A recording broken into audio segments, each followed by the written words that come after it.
I'm surviving 100 days on Minecraft Bedrock with the brand new vibrant visual feature that they have finally added. My goal for this world is to build up a crazy base, take on the Ender Dragon, and showcase all the different shaders that have been added to Bedrock Edition. This is also my first time seeing Minecraft Bedrock Edition with the vibrant visuals turned on. So without further ado, let's get started with the video. As soon as I spawned into the world on day 0, I went over to this lake to look at how the vibrant visuals would look on my console. I was really impressed with how they looked. After that, I went over to this tree to get some wood so I can make some basic materials. I made some sticks and a crafting table, and then I made myself a wooden pickaxe so I could upgrade to stone as soon as possible. After that, I made myself a boat so I could travel the river and the ocean to hopefully find a good spot to set up my base. Once I got on my boat, I quickly found a ruined nether portal with a lot of good stuff in the chest. And then I started trying to get wool for a bed, but I ended up not being able to get enough wool. So when I saw it was about to be nighttime, I just dug myself into a hole to not risk dying during the nighttime and waited until day 1. After I saw that it was day 1, I dug out of my hole. After walking only 100 blocks away, I found a village, which would have been nice the day before because then I wouldn't have had to sit underground the whole night. After taking the villagers for everything they had, I started adventuring to hopefully find a good base location. Not too long after, I found this really good coastal village that I'm going to set up my base at. But before I went to the village, I had to make a quick stop at this pirate ship that I saw. The first chest I looted had a lot of good stuff like iron and emeralds in it. This next chest that I found actually had a treasure map in it that I'm going to hopefully do later and find the heart of the sea. I set down some of my stuff to clear out my inventory a little bit, and then I went to bed for the first time in the world. Woke up on the morning of day 2 and I saw these weird oak planks around the village, so I got rid of them. And then I made myself some iron tools in preparation to go hunting for the treasure chest. I took out my boat, but on the way there, I found another pirate ship, which I thought was weird because I haven't found the buried treasure chest yet. In the first chest of this pirate ship, I had some moss, and then in the second one, I actually got a diamond and some iron. And then I finally got to the red X, and I was a little worried that the chest was going to be underwater. But I ended up finding the chest pretty quickly, and I got 2 more diamonds and a heart of the sea. At the start of day 3, I put away the treasure from yesterday, and then I did some work around the village to make it look a little bit nicer. I made my way up to this mountain because I was in need of some coal and iron, but then when I tried going deeper in, there was a ton of monsters blocking the path. Once I got deeper into the cave, I realized that I was not equipped to go through this right now, so I kind of walled it off so no monsters could get over to me. Once I left, there was a ton of monsters waiting outside, so I just sprinted back to the village. And once I got into the village, I went in a house and went to bed. Day 4, I started remodeling this villager house that I was going to live in until I set up a permanent base. I added in these big glass windows on the first floor, and then I started making myself a mine shaft. Day 5, I was still working on the mine shaft. Day 6, I finally finished it and I added in the final staircase. I strip mined for the rest of day 6, and then on the way back, I grabbed some tuff for my floor of my villager house. At the start of day 7, I added in the tuff floors that I was talking about. After that, I went into my mine shaft and added a sign at the best level for each ore. And then to finish off the day, I went strip mining for some iron. Day 8, I started switching out some of the sand for dirt in the village. And then I saw this baby sea turtle, and I was going to grow him up to hopefully get a turtle scoot so I can eventually make a turtle helmet, which I've never made before. And you actually need 5 of these turtle scoots to make a helmet, so it's going to take a pretty long time to get that. I also moved some of the villager beds into this big library that I've never actually seen in a village before. I started to make a wall around the village with the deep slate that I got to hopefully keep the villagers safe from monsters. I was working on the wall for all of day 9 and eventually saw this little baby villager that I tried to get back in the village. Then I started to make a small sugarcane farm next to my house. Day 10, I went back to strip mining for iron to hopefully make myself a full set. After spending most of day 10 mining, I came back to realize I already had enough iron to make a full set. Day 11, I mined up these crop plots for all their wood in the village. Then I started gathering dirt to replace some of the sand. Then I replaced the sand with some dirt right behind my house.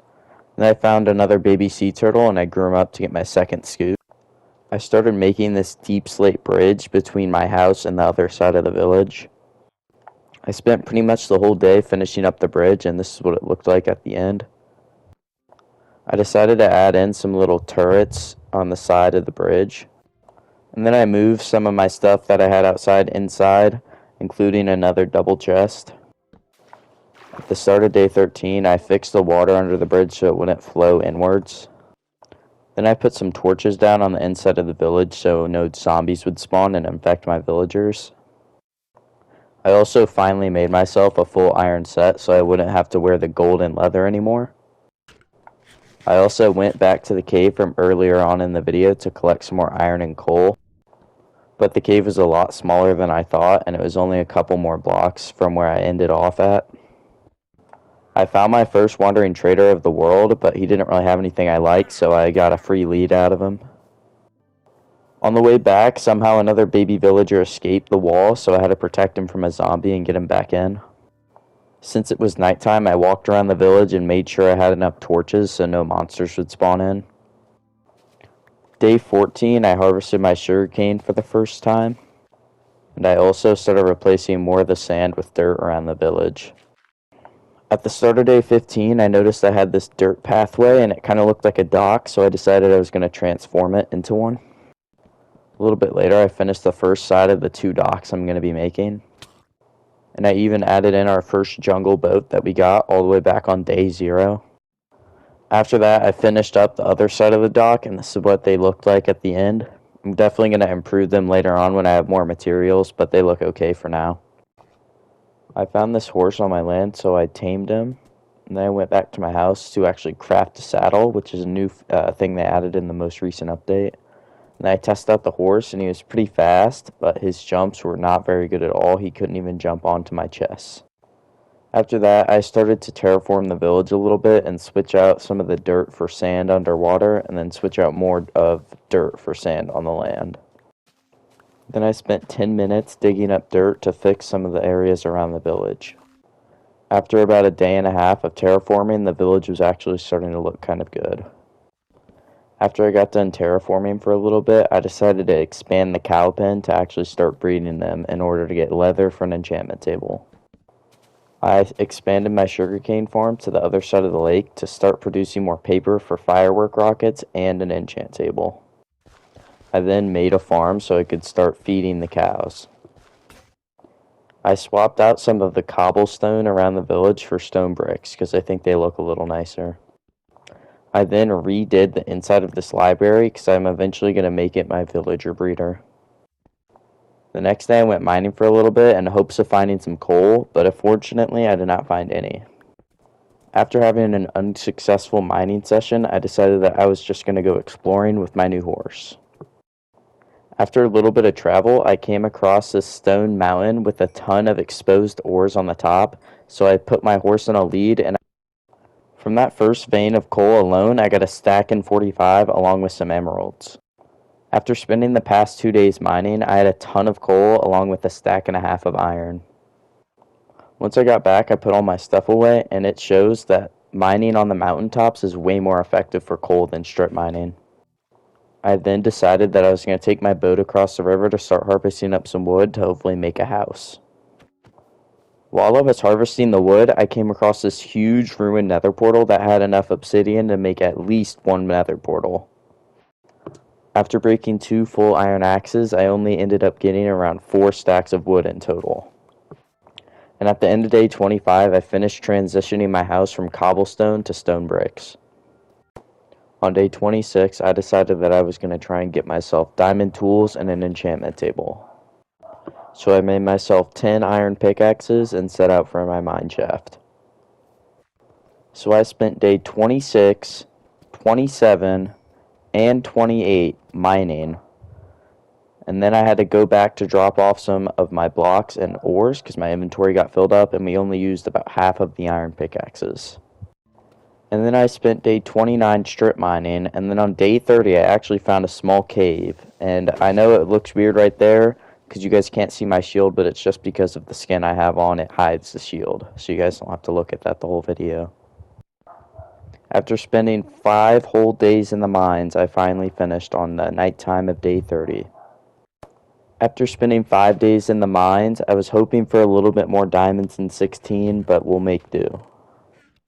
I made myself my first diamond pickaxe and started collecting enough obsidian for another portal and an enchantment table.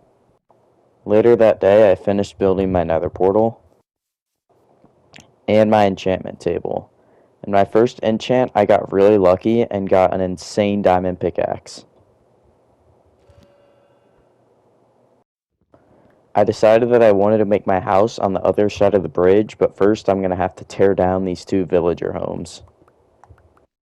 I then spent almost all of day 34 collecting dirt to eventually make a big platform where I'm going to put my house. I covered up the open pit so no villagers would fall in on accident. After placing 10 stacks of dirt, we still didn't have enough to complete the platform. I decided that I was going to tear down the old wall and move it to my new border. I didn't completely finish the wall, but I think it looks a little better now that the space is all open. Spent day 36 gathering up dirt to finish my platform that I'm going to put my house on. The next day I finally finished filling in the whole platform with dirt so we can finally get started on the house. I tried fixing how the wall looked, but for right now I think I'm just going to have to leave it how it is. Whenever I build my houses, I always lay out an oak wood outline, even if I'm not going to build with oak for sure, so that's what I did later on day 38. I decided that I was going to gather up all the wood and bricks so I could have them all in one place while I'm building my house. Before fully starting my house, I wanted to go gather some new wood types like spruce and dark oak, because right now all we had access to was oak. I found myself a dark oak forest, so I tied my horse on a lead and started gathering until all my axes broke. After chopping the dark oak all day, I decided that I had enough and I was going to set out for some spruce wood. I finally found a spruce, but it didn't have any of the big 2x2 trees, so I was stuck chopping the little ones. After I was finished chopping up enough wood and saplings to get started on the house, I got on my horse and set out for home.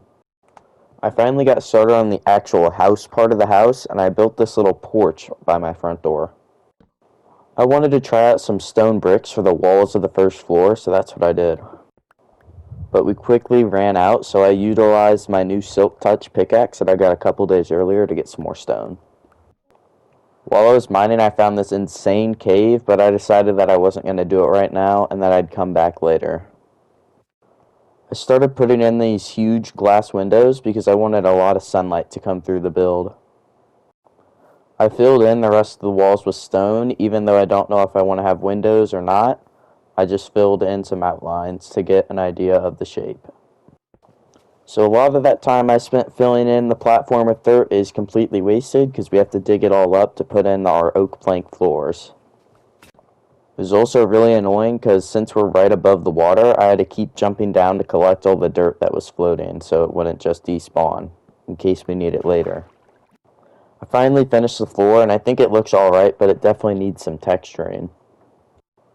I decided I wanted to add a patio at the back of the house to look into the backyard, which is currently just a upright wall of dirt, but that will change later.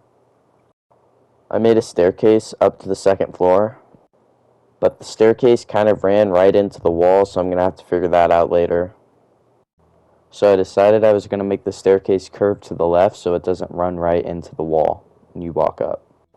I added in some smooth stone to these walls to make them look a little less boring and more interesting. I was having a lot of trouble making the second floor work because whenever I was building the house, I must have made one of the outlines off because nothing seemed to be lining up correctly. So in the meantime, to give my brain a break, I decided that I was going to refill my oak wood storage. I didn't originally want to make the entire house have a second floor, but for right now I'm just going to fill in the whole ceiling with dark oak. Even though the blocks weren't lining up, I decided to make these cool archway roofs in the front of the house. I added oak in between the spruce outlines, but the middle of these two arches looked kind of weird because it just led into an open second floor, so I'm definitely going to have to fix that. So I had them connect in the middle the next day. But then I looked at the build and the roof from the other side, and it just was not lining up. I don't know how this happened. I tried adding another strip of the spruce wood, but that just looked horrible, so I had to tear that down. So instead of worrying about how I was going to make the things line up, I just started working on the other side of the roof, which wasn't uneven. I know this doesn't really look like a ton of progress, but I was just standing here trying to figure out how I was going to make the uneven outlines work and come together at the end. But first I resupplied on some of my oak and spruce wood.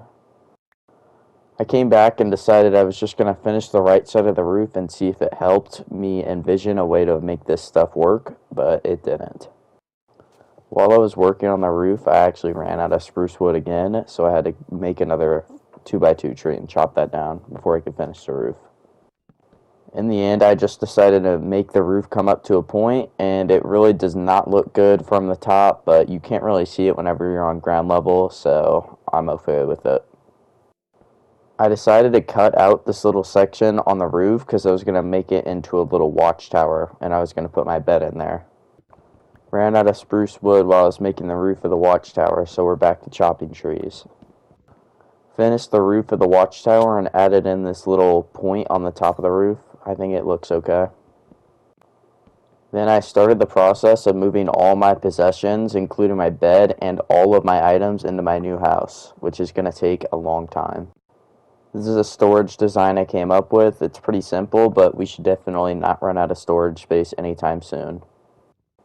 I'm not going to bore you guys with the process, but it took a full 20 minutes to move all these items over, and this is how I sorted them. The next morning I added in some furnaces and crafting tables to my storage area. And now on day 60, I finally decided I was ready to enter the Nether for the first time. And we spawn into what would be my least favorite biome, but I'm excited that we spawned here because I know this is where you get the new happy gas.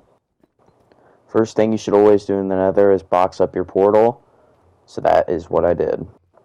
After running around my spawn really quickly, I already found the happy ghast, and I was a little worried it would break, but I did have silk touch, so I just mined it. After wandering around my nether for what seemed like forever, I finally found myself the nether fortress. Had a close call with these piglins, and I'm really regretting not putting on a piece of gold armor. Found myself a blaze spawner, so I blocked it in so no wither skeletons could come at me, and I started farming for blaze rods. At one point, the blazes actually got me down to 2 hearts, so I had to pop my golden apple to stay alive. After I was done getting the blaze rods, I heard a wither skeleton charging me, so I blocked him in. And if you guys didn't know that you could do that, now you do. You can, block the wither skeleton in because they're technically not 2 blocks tall. They're, 3 blocks tall, so you can just block them in and kill them easily. I came across this nether wart farm while I was trying to find the exit to the fortress, but I'm not complaining because now we can make some slow-falling potions for the end. After the nether fortress, I eventually made my way back to my portal, and I exited the nether, hopefully never to return. After I got done putting away all my stuff, I decided to gamble with this Unbreaking 3 on the axe, and I got absolutely scammed, only Unbreaking 3. I made some of these stick villagers because they're the fastest way to get emeralds if you're not in a desert. The reason I need emeralds is because I'm going to try and buy partial diamond armor. I'm not going to try and get the full set, but I just need to get the leggings and the chest plate from the villagers. I grabbed my coal and iron and leveled up this armorer, and we got really lucky. First try got chest plate and leggings from him. So I spent a little time researching on how to get the happy gas to grow up, and it said that you had to put them in the water, so that's what I did. And it started getting these green growing particle effects around it. I did a little terraforming around the village, and I replaced all this ugly sand with hopefully some green grass eventually. After grinding the stick villagers for a little bit, I finally had enough emeralds to buy myself a diamond chestplate and diamond leggings. On day 64, I made some armor stands for my very first sets of armor, and then I realized I had no boots or helmet, so I was going to use some of my excess diamonds to make myself full diamond. I decided that I was going to go looking for some more diamonds, so I went to that cave that we found about 10 days ago and instantly found some. I don't know if I realized that they were there, but I eventually did mine them. While I was exploring the cave, I came across some of this warden area skulk, and I was getting really worried that there was going to be an ancient city around here. While I was mining, I found this block of raw iron, which I did not know was in the game, but let me know if you guys have seen that in the comments. This is my first time mining that. Continued going throughout this massive cave. It's actually one of the biggest caves I've ever seen. And eventually my worries came true, and I actually came across an ancient city. I didn't have any wool on me, so I had to be a little stealthy and crouch the whole time, but we found some upgraded diamond leggings. And in my next chest that I searched, I found a Swift Sneak book. After getting lucky with those first 2 chests I opened, I decided that I wasn't going to push my luck too much, and I left the ancient city and tried to make my way back. I finally made it back to my house, and I deposited all the loot that I got from that cave and ancient city into my valuable chest. I went back into the Nether in search of a bastion so I could trade for ender pearls to get set up for the end, but an enderman was waiting on me when I walked in. I eventually killed him, which took forever because I had fire aspect on my sword, but he didn't drop me a pearl. After wandering around the Nether for a long time, I finally found a bastion, but it was kind of weird. It looked like it was buried within the Soul Sand Valley, so I was going to have to dig my way in. And I don't know all the types of bastions, but it seems like I always get this really bad one, which has no chests in it at all, and for my first chest, I got 1 gold block. But the chests aren't why we're here. We're here for this huge gold stash so we can trade with the piglins. And I was actually smart this time, and I put on some gold armor so they're not even going to aggro on me as long as they don't see me dig all this up. Turned most of the gold blocks into ingots, and I dug this little piglin into a hole. I wanted to get more than one, but he was the only one that I could see or hear, which was kind of weird.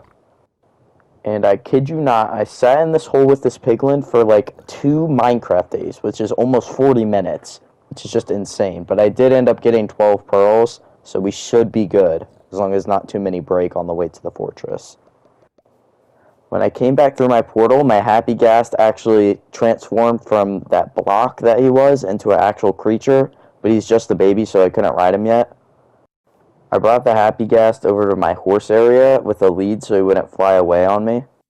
And while I was trading with that piglin, I came across 5 more happy ghast that he gave me, so I put all those in the water and waited on them to grow. Chopped down 4 more 2x2 spruce trees to trade with the villagers for more emeralds because I was going to try and get some feather falling books for my boots. I then did the extremely tedious task of breaking this lectern over and over again until he gives me what I want. The villager wandered outside, so I moved out here with him, and the first trade I did out here was feather falling 3 for only 25 emeralds, so I just stuck with that. I then bought a bow off one of my stick villagers and decided to gamble on the enchant table with Unbreaking 3 and got really lucky and got Power 4 and Infinity on it. It's going to be a great bow for the Ender Dragon fight. I put all the iron that I mined from that caving adventure into the furnace to smelt so I could make myself an anvil. While I was waiting for the stuff to smelt, I cooked up a harness for my happy ghast so whenever he grows up I can actually ride him. I put feather falling on my boots, and when I came out of the enchantment area, all the baby ghasts had grown up, and my main happy ghast has grown up to adult size, so we're actually going to be able to ride him. And as soon as I got on him, I knew this was not going to be good, because he was insanely slow. I mean, I wasn't really expecting him to be as fast as an elytra, but this is just insane. I don't see how anyone would ever take this on an adventure. Day 73, I started laying the outline for a huge farm I'm going to make behind my house. The next day, I planted all the potatoes and carrots that I had, and I didn't even fill up half of the farm. I was going to use that farm for food, but I was running low right now, so I went on a killing spree of these animals with my new fire aspect sword. I spent all of day 74 doing that, and I got a decent amount of pork chops, steaks, chickens, and lambs, so we should be good for the rest of these 100 days. Made a little brewing area under my staircase so I could eventually make some potions for when we're going to do the end. I then spent some more time terraforming the village, and we're almost out of all this sand, besides on the beaches. I came across this desert when I was going on an adventure, and the vibrant visuals make this desert look insane. I kind of wish I set up my base over here now. I also found this exposed spawner from the Badlands nearby, and I just broke it because we're mad far away from the base. But if this was closer, that'd be a great spot to make a little XP farm. I then found this desert temple wedged in with the desert village. The chests were a little bit of a disappointment though. The only good thing to mention were these 2 diamonds. I was kind of hoping for some armor templates. I then made it back to my base and I was ready to put away all the stuff that I got on that desert adventure. On day 80, I tried leveling up this cartographer villager to hopefully get a map to some new structures so that I can go explore. But I quickly ran out of emeralds, so I had to start chopping some trees to trade with my stick villagers. After leveling him up for a while, he gave me an Ocean Explorer map, which I didn't really want to do. So I saw that he was going to give me another map at level 5, so that's what I tried getting into next. His level 5 trade was a Woodland Mansion map, so that's what I traded with him once I had the emeralds. I started going through all my chests, trying to find something that would help me take on this Woodland Mansion, and got prepared before I went out on the long journey. I know these mansions are meant to be far away, but I traveled nearly 12,000 blocks, and I'm still not there yet. I finally made it to the mansion. I set my spawn up top just in case the worst happens and I die, because I did not want to travel 12,000 blocks again. The main reason I wanted to come to this Woodland Mansion was to find enough ochre to get myself a Totem of Undying, and that's what I did when I found my first one, but he was being protected by this axe guy. I think this Woodland Mansion may have been bugged because I haven't found a single chest containing loot in it. Once I was sure I'd been to all the rooms, I dug out the Woodland Mansion feeling defeated because I got no good loot besides my totems. After I got back from the Woodland Mansion with my new Totems of Undying, I felt like I was ready to start preparing for the Ender Dragon, so I made myself the 12 Eyes of Enders and got ready to brew up some potions. The only potion materials I had were blaze powder, so I just made myself a couple of strength potions. And this is the inventory I decided on bringing to the end fight.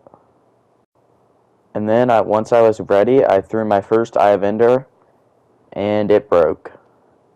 So that is not good. If the portal has no eyes in it, now we're not going to be able to light it. Once I saw this Acacia Village, I had a feeling that the Stronghold would be right under it, because on Bedrock Edition, Strongholds always usually spawn underneath a village. So once I got past the village, I threw another eye, and it pointed back towards the village. So then I started to dig down right underneath. While I was digging down, I accidentally dug into this water cave and actually almost drowned trying to get out of it. Not too much later, I dug into the Stronghold, but this was kind of weird. There was a mine shaft intertwined within the Stronghold. I've never seen this before. I found the portal room fairly quickly, but I still wanted to explore the rest of the Stronghold to hopefully find the library and some cool enchanted books. And we also had just enough eyes to light the portal. And I don't know if this is a bug, but whenever I lit the portal, the actual end wasn't showing up. But it was lit because you saw it flicker for a minute and you can see particles coming off of it, but it just wasn't popping into my screen for some reason. I eventually found the library, and this part looked really bugged. It looked like the mine shaft covered the whole floor and it took away a lot of the bookshelves.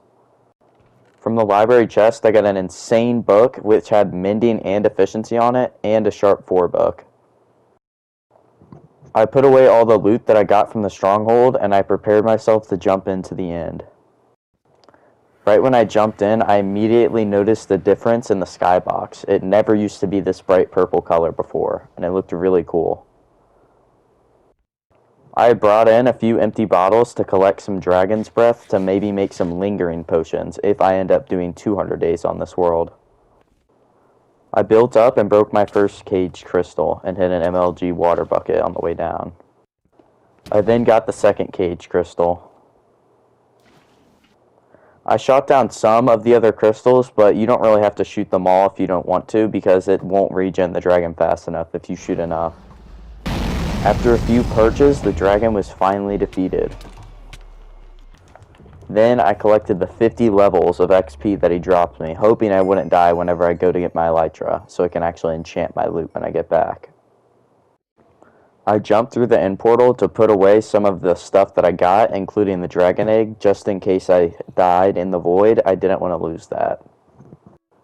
After that, I jumped back in the end portal and got ready to go looting the end cities to hopefully get myself an elytra.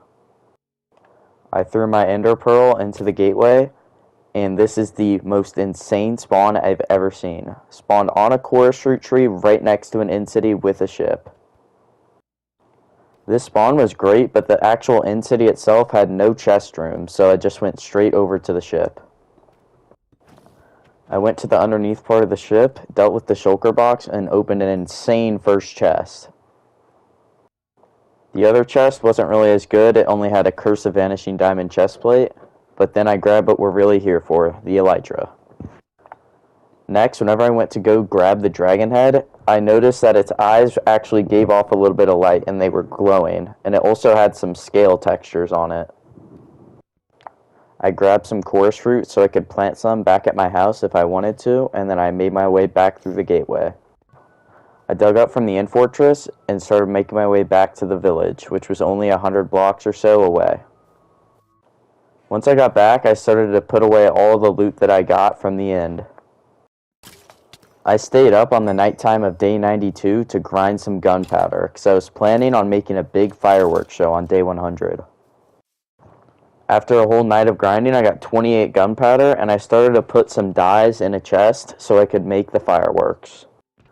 After using up all the gunpowder and paper that I had, this is all the fireworks that I made. I crafted up some dispensers and grabbed all my redstone supplies to start making the fireworks display. I tried making my first design for the redstone of the fireworks display, and then I was going to wait until nighttime to test it. Once nighttime came, I flicked the lever, but nothing happened, so I went up here to investigate on why it wasn't working. I found out the reason why the redstone was not powering the dispensers is because it wasn't actually fully connected to it. It was just next to them. So I actually wired the redstone correctly, and the firework display worked as planned. I made a little redstone clock / redstone repeater like circle so the fireworks would go off rapidly.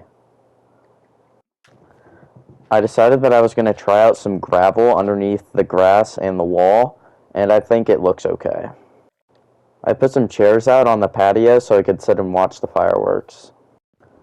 I also made this little glass wall so I could bring my horses over and have them watch it, but I made the wall so they wouldn't get hit by any stray fireworks. I grabbed some bones from my chest and went out to tame a dog so I could have him watch the fireworks with me, and he tamed first try. I also started fishing because I wanted to tame one of the village cats to bring over to the firework display. After fishing for the rest of the day, I was a little disappointed to see that the cat only took one fish to tame. I brought my 2 horses over to watch the display as well. The next day I went into that really big cave that we found to grab some glow ink sacs. I watched the sunset on day 100, excited to finally see my firework display that I've spent the last 10 days working on. Before the firework display, I just want to thank you guys so much if you made it this far into the video. If we hit 1,000 likes on this video, I will make more 100 days videos and maybe a 200 days video on this world.